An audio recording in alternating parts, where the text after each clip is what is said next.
Estamos arribando al fin de un ciclo de predicaciones que giraron alrededor de la iglesia.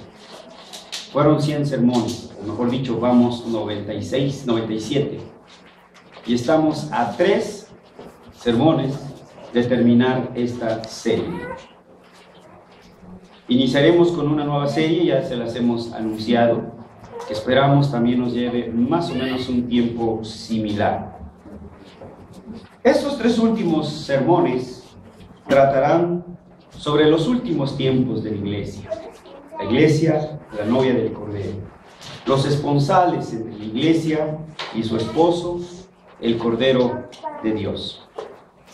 Hace 8 días, ustedes recordarán, hablamos de la resurrección de Cristo y de nuestra glorificación. Mencionábamos que en la tumba no termina todo, que tampoco el consuelo de que nuestros familiares están allá arriba en la presencia del Señor. Aclaramos eso, que esa es una parte, y vimos entonces lo que era la glorificación, que a pesar de que no lo entendíamos, porque seguimos sintiendo dolor, porque seguimos sintiendo la ausencia de nuestros seres queridos, pero teníamos la seguridad de que un día les veremos cara a cara, como decía Job, el siervo del Señor. Yo sé que aún esta deshecha mi carne, ¿sí? He de ver a mi Redentor. Y esa es entonces la promesa que el Señor nos da. Hoy, repito, hablaremos de la iglesia, la novia del Cordero. Los 3 últimos sermones sobre este tema. Quiero invitarlos para que en sus Biblias busquen el libro de Apocalipsis, el capítulo 22.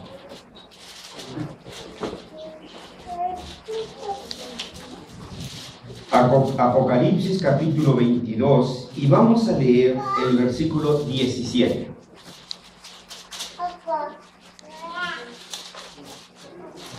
Todos ya lo tenemos.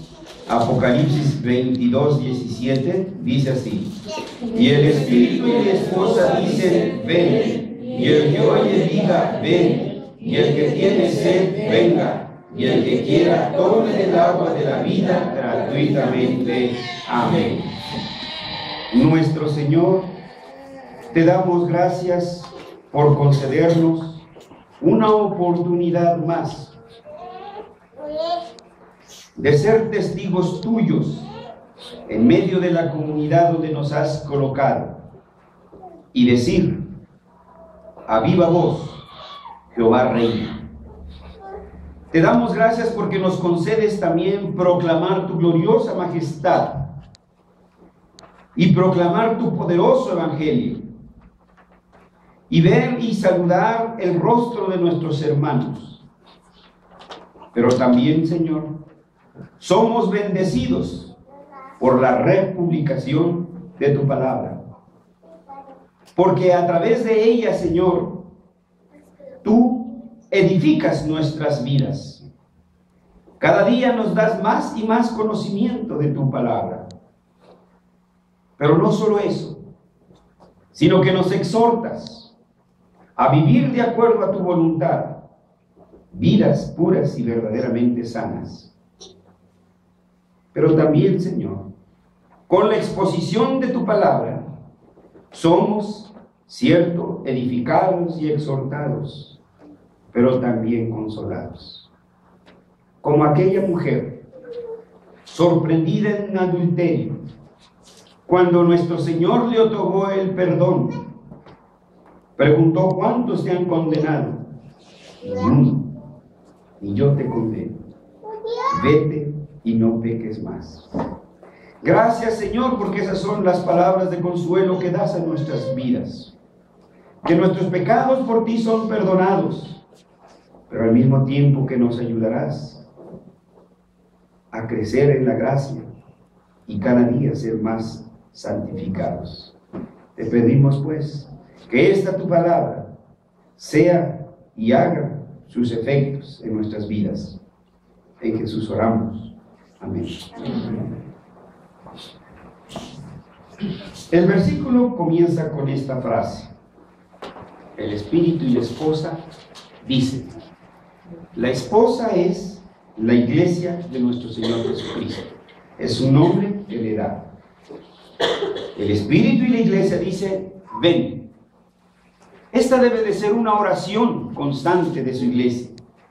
Anhelar por el pronto regreso de nuestro Señor Jesucristo. Y que todas estas cosas ahora afectadas por el pecado sean restauradas.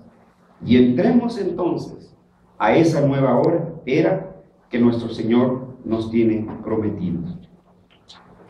Como iglesia, tenemos mucho que agradecer al Dios del pacto. Como iglesia, pese a los diversos conatos de desaparición, hemos de reconocer que Dios ha sido fiel a su pacto y nos ha mantenido unidos a su iglesia, la cual, según la Escritura, también es reconocida como la novia o la esposa del Cordero, queriendo de esta manera referirse al encuentro final de la iglesia y su cabeza, la cual es Cristo. Entonces, decíamos, no ha terminado todo, no ha acabado todo con la muerte. Hay un evento más todavía, glorioso, majestuoso, el encuentro de la iglesia y su Señor Jesucristo. Un encuentro que esperamos con ansia, un momento que anhelamos con ansia. Falta ese glorioso encuentro. Tendríamos que ver la imagen que la Escritura aquí nos da de ese glorioso encuentro, de la novia y el novio, de la esposa y el novio, de la esposa y el esposo. Y Dios toma como figura el matrimonio. Pero no el matrimonio como nosotros ahora lo conocemos, que a los 8 días ya se están divorciando. O como no sé qué artista, se casó en la noche y al otro día ya se estaba divorciando. No podríamos tomar esa imagen de los matrimonios modernos para ilustrar esa relación entre la iglesia y el Cordero.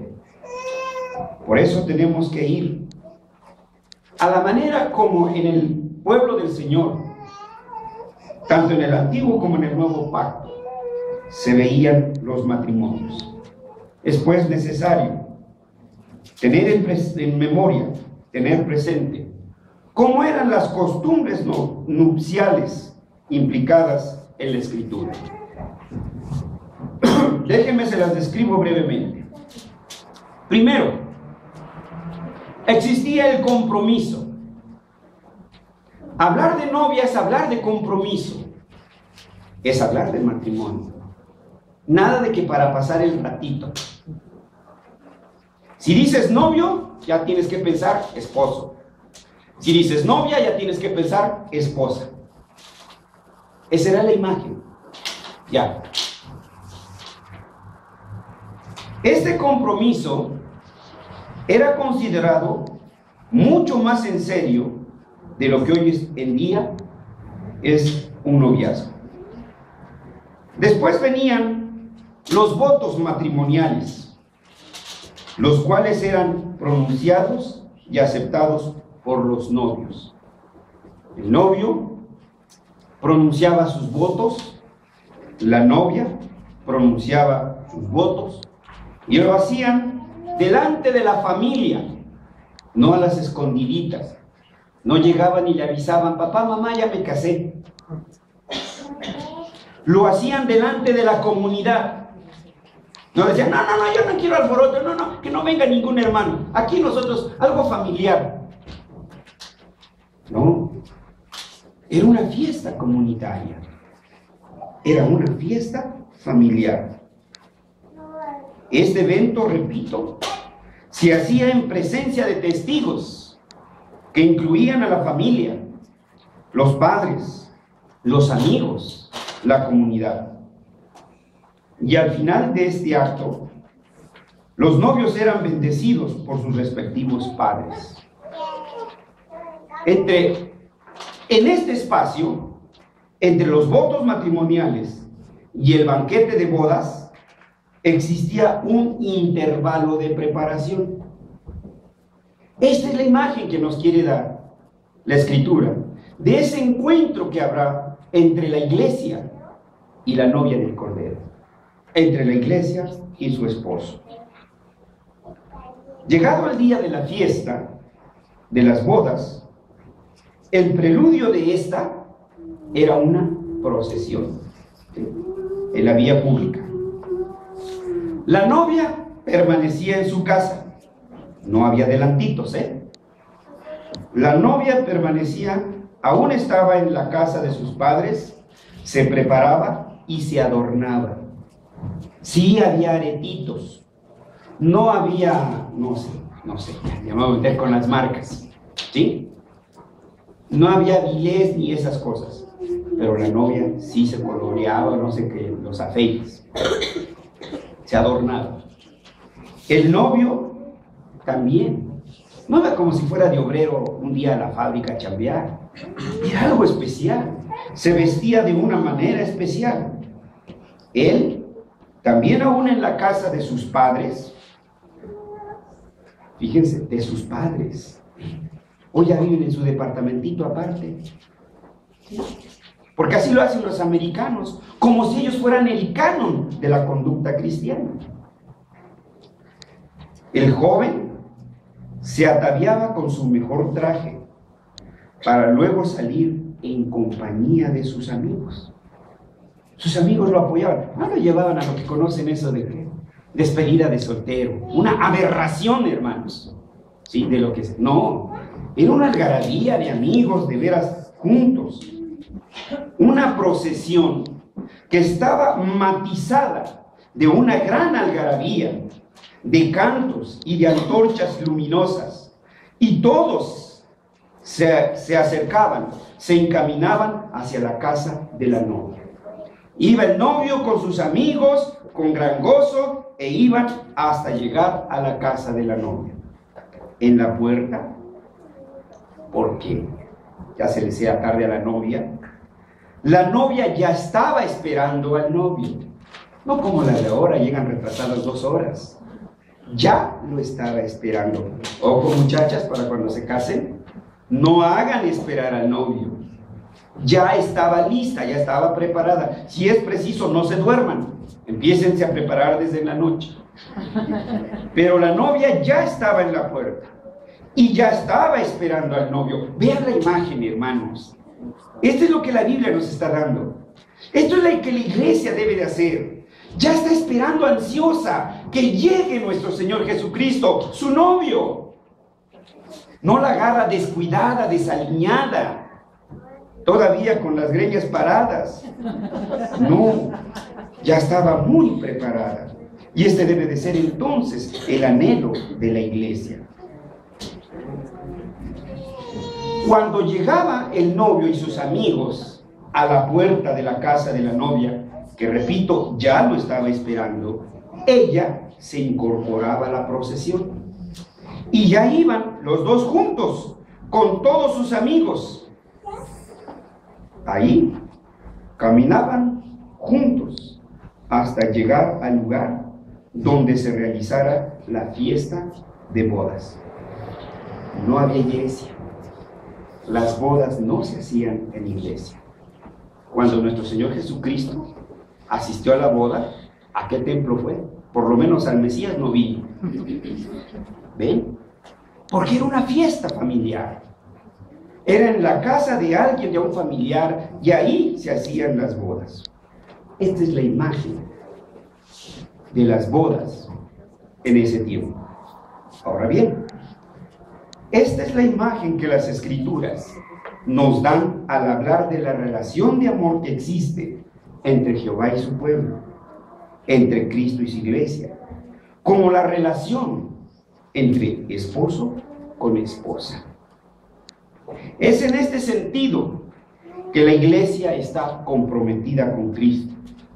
Él El novio ha pagado una gran dote por ella, ha comprado a la que es su esencia y lo será escatológicamente hablando su esposa.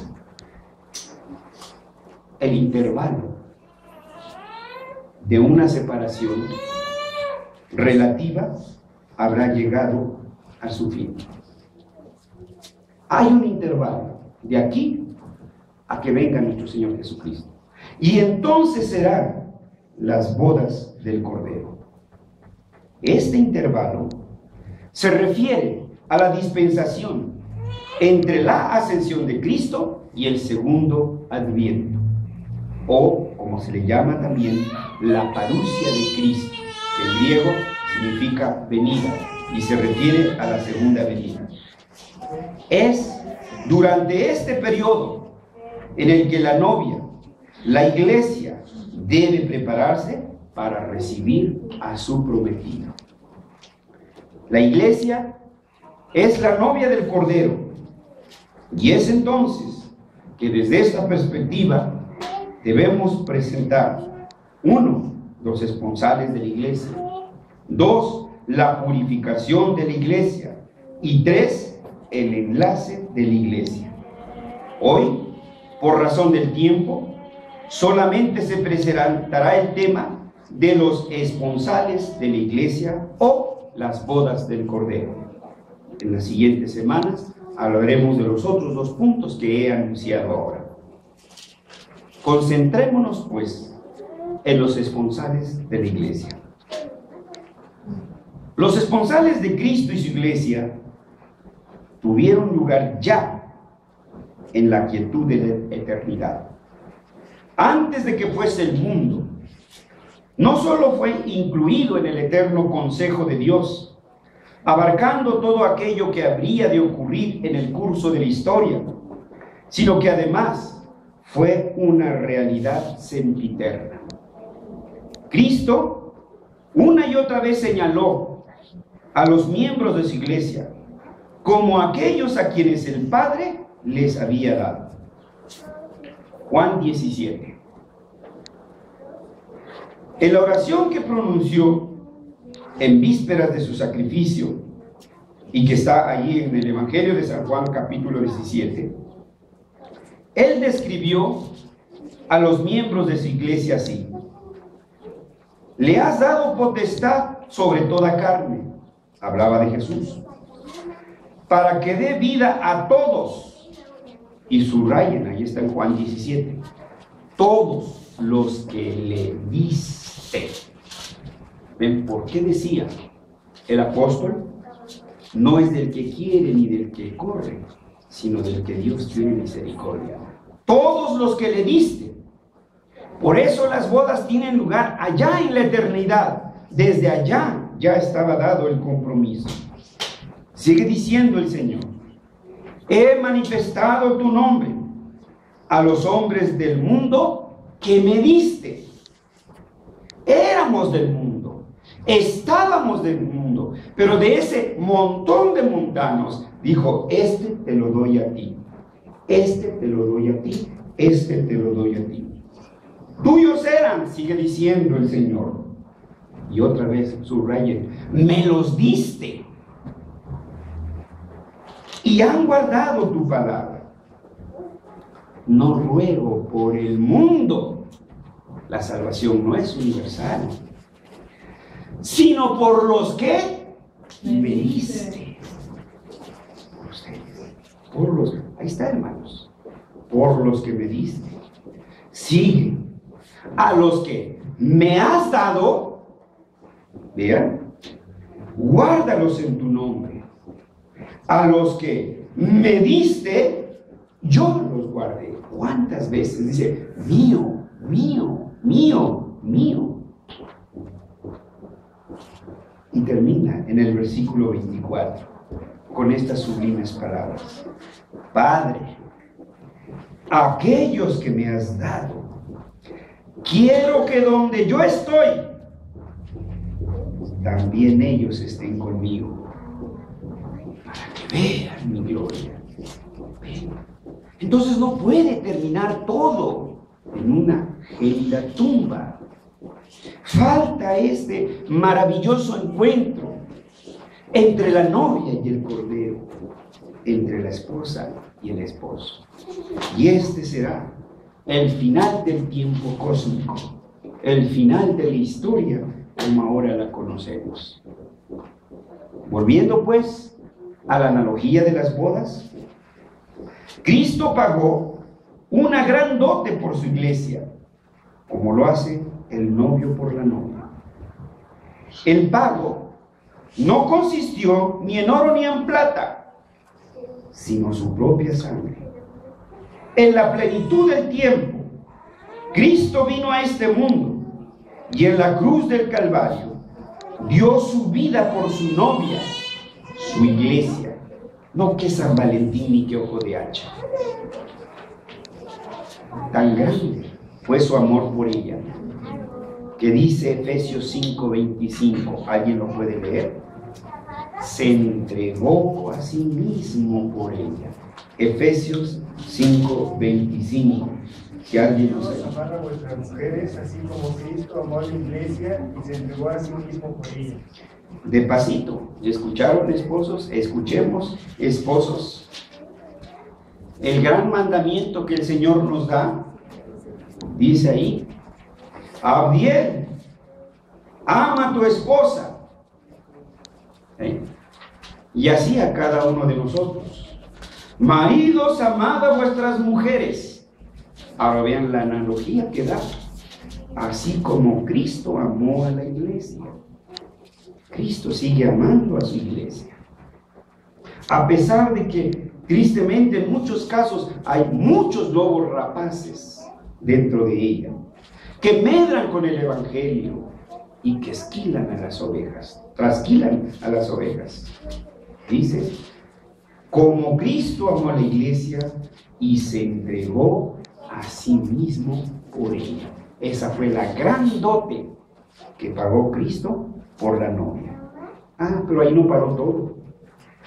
10 días después de su ascensión, Cristo le envió un precioso regalo a su novia, a la iglesia. Este precioso regalo fue el Espíritu Santo. ¿Por qué decimos que fue el Espíritu Santo? ¿Por qué fue precioso regalo? Miren, de este lado, si nos ayudan y leen Efesios 1:14, y de este lado, 2 de Corintios 1:22, Efesios 1:14 y 2 de Corintios 1:22.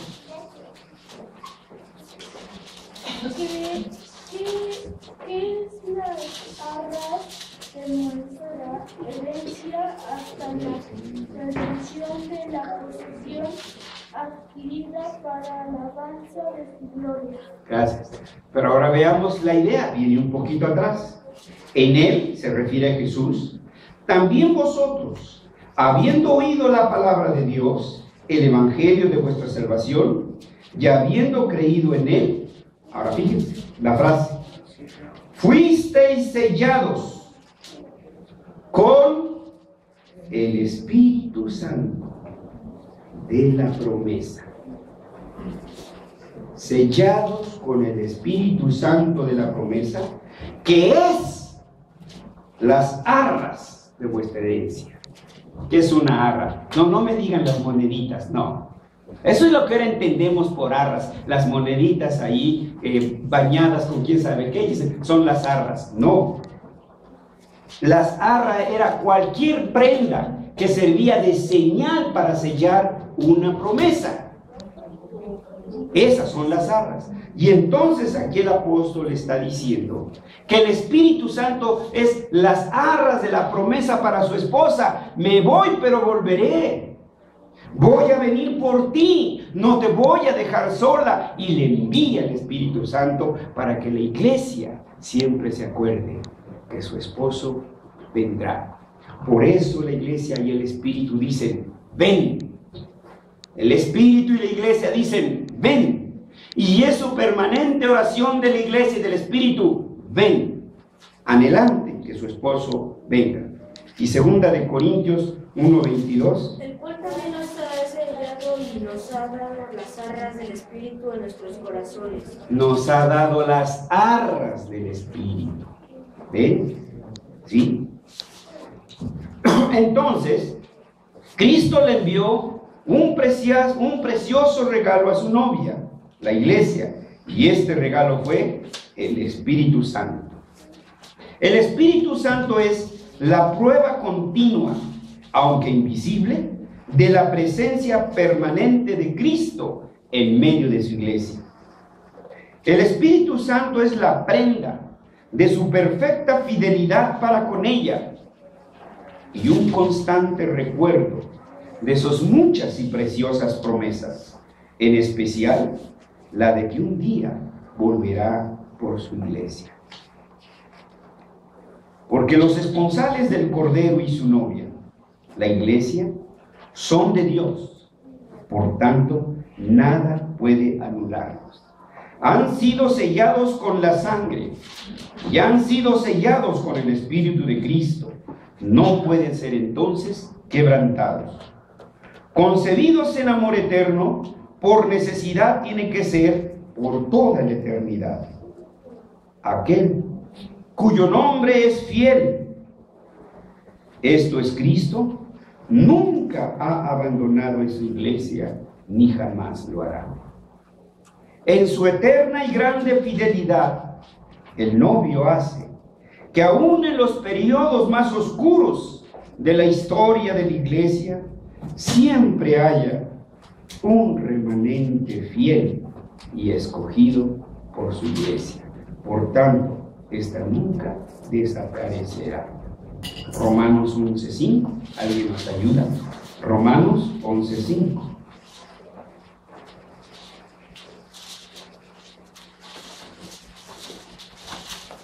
Así también, aún en este tiempo, ha quedado un remanentemente escogido por gracia. Un remanente escogido, ¿qué? Por gracia. Ahí lo tiene, hermanos. ¿Ven? Llegan momentos en que parecemos pábilo humeante, prontos casi ya a la extinción.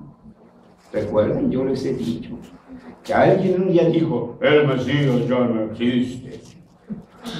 Miren, hermanos, yo quisiera que quien dijo eso, el Mesías ya no existe, viera la gracia del Señor, viera la fidelidad del Señor.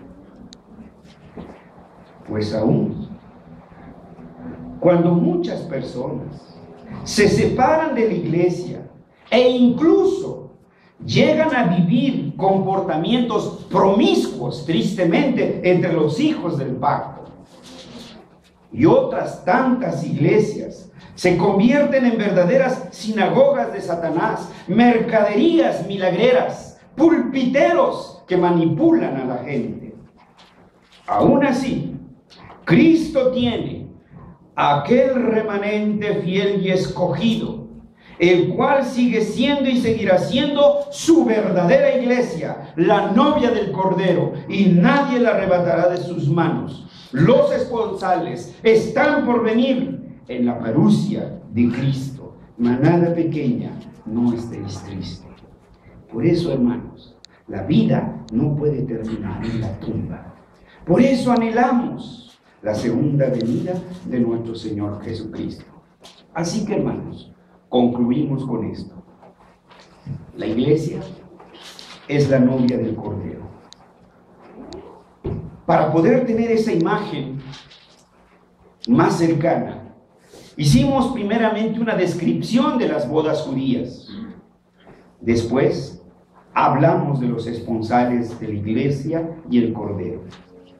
Dentro de ello mencionamos que las promesas de los esponsales están desde la eternidad. Hablamos de la dote que pagó Cristo por la novia, su propia sangre. También mencionamos las arras de la promesa, el Espíritu Santo, y la promesa de que Cristo volverá por su novia, la iglesia. Por eso, la iglesia y el Espíritu dicen, sí, ven, Señor Jesús. Que esa sea nuestra oración. Vamos a orar. Señor, no tenemos palabras para describir nuestro asombro y nuestra gratitud del inconmensurable amor que tienes para con tu iglesia y de lo triste que es que muchos de nosotros vivamos vidas en apostasía sin tener presente que un día volverá. Padre, perdónanos por aquellos momentos de lasitud.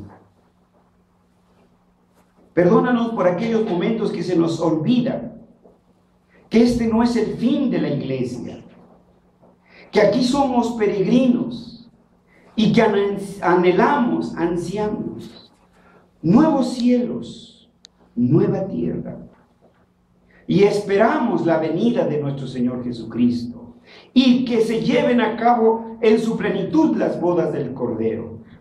Por eso hoy nosotros, tu iglesia, junto con esas arras de la promesa, tu Espíritu Santo, decimos: sí, ven Señor Jesús. Amén.